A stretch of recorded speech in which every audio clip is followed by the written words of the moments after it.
बिस्मिल्लाहिर्रहमानिर्रहीम। मेरे मोहतरम भाइयों, दोस्तों, बुजुर्गों, मुसलमान माशरे में औरत घर की मलका का दर्जा रखती है। लिहाजा घर के माहौल का दारोमदार औरत की दीनदारी पर मौकूफ़ है। अगर औरत दीनदार होगी तो वो बच्चों को भी दीनी रंग में रंग देगी। वो बच्चे भी नेक साले बनेंगे, मुत्तकी बनेंगे, वो आगे दीन को फैलाएंगे, उनकी नस्लें भी आगे दीन को फैलाने वाली बनेंगी। अगर औरत दीनदार होगी तो बच्चे अब्दुल्ला बिन मुबारक जैसे बनेंगे। अगर औरत की ज़िंदगी में दीन होगा तो बच्चे उमर बिन अब्दुल अजीज़ रहमतुल्लाह अलैह जैसे बनेंगे। अगर औरत की ज़िंदगी में दीन होगा तो बच्चे बायजीद बस्तामी जैसे बनेंगे। अगर औरत की ज़िंदगी के अंदर दीनदारी होगी तो बच्चे हज़रत इमाम अबू हनीफ़ा जैसे बनेंगे। अगर औरत की ज़िंदगी के अंदर दीन होगा तो बच्चे इमाम अहमद बिन हम्बल जैसे बनेंगे। अगर औरत की ज़िंदगी के अंदर दीन होगा तो बच्चे सलाहुद्दीन अयूबी जैसे बनेंगे। औरत की ज़िंदगी का असर बच्चों की तरबियत पर पड़ता है। औरत जितनी नेक होगी बच्चे उतने नेक साले बनेंगे। लिहाजा हमारे माशरे में लड़कियों और औरतों को दीनी तालीम पर और बिलखुसूस अखलाकी तरबियत पर मेहनत की बहुत ज़रूरत है। जितना औरतें दीनदार होंगी उतना ही औलाद भी दीनदार बनेगी, नेक साले बनेगी। किसी ने सच कहा, मर्द पढ़ा फर्द पढ़ा, औरत पढ़ी खानदान पढ़ा। मर्द ने दीन हासिल किया, समझो फर्द ने दीन हासिल किया, एक शख्स ने दीन को हासिल किया। औरत ने दीन को हासिल किया, दीनी तरबियत हासिल की, पूरे समझो पूरे ख़ानदान ने दीन को हासिल कर लिया। पूरा ख़ानदान दीन पे चलेगा, क्योंकि औरतों के पास हर वक्त बच्चे रहते हैं।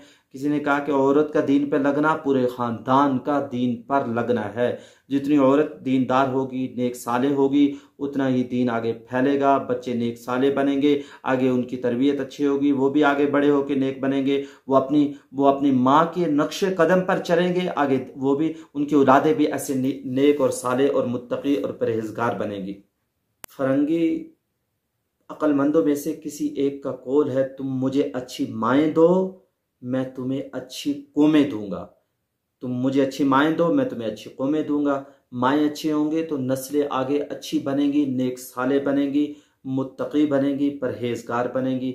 लिहाजा हम अपने बच्चों की अच्छी तरबियत करें ताकि वो बड़े होकर दीन को फैलाएं, हमारे माशरे के अंदर इस्लाम आए, दीन आए, हमारे नबी के तरीके सारी दुनिया के अंदर राइज हों।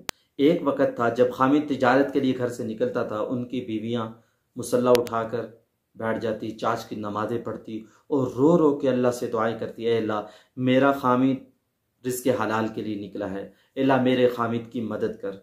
उनके रोने की वजह से, उनके दुआएं मांगने की बरकत से अल्लाह ताला उसके हामिद की रोज़ी में बरकत अता फरमाता, उसको बेहतरीन रिज़्क़ अता फरमाता। तो औरत जब हामिद जाए तो चाच की नमाज की पाबंदी करे। चाश के अंदर इतनी बरकत है, जो पाबंदी से बढ़ता अल्लाह उसकी रिस्क में, रोज़ी में बरकत अता फरमाते हैं। जो शख्स चाश की नमाज को पाबंदी से पढ़ता है, अगर उसके समंदर के झाग के बराबर भी गुनाह हो, अल्लाह सब गुनाहों को माफ़ कर देते हैं। हज़रत अबू हुरैरा रज़ी अल्लाह तआला अन्हु से मरवी है कि मुझे मेरे खलील ने 3 चीज़ों की वसीयत की और मैं उनको कभी ज़िंदगी में नहीं छोड़ूंगा। एक, हर माह के 3 रोज़े हैं, उनको मैं यानी हमेशा रखूंगा। दूसरा, चाश की नमाज। और तीसरा, वितर पढ़कर सोना, यानी वितर रात को पढ़कर सोऊंगा। मुमकिन है कि आंख ना खुले और मेरे वो वितर रह जाए। तो मेरे मुहतरम भाइयों, दोस्तों, बुजुर्गों, हम अपनी बच्चियों की अच्छी तरबियत करें, अपने माशरे की फ़िक्र करें, अपने बच्चों की फ़िक्र करें, उनको टाइम दें ताकि हमारे बच्चे और बच्चियाँ नेक बने, फिर नेक बन के आगे दीन को फैलाएं और अल्लाह ताला हमारे घरों में बरकत अता फरमाएं। अस्सलामु अलैकुम व रहमतुल्लाहि व बरकातुहू।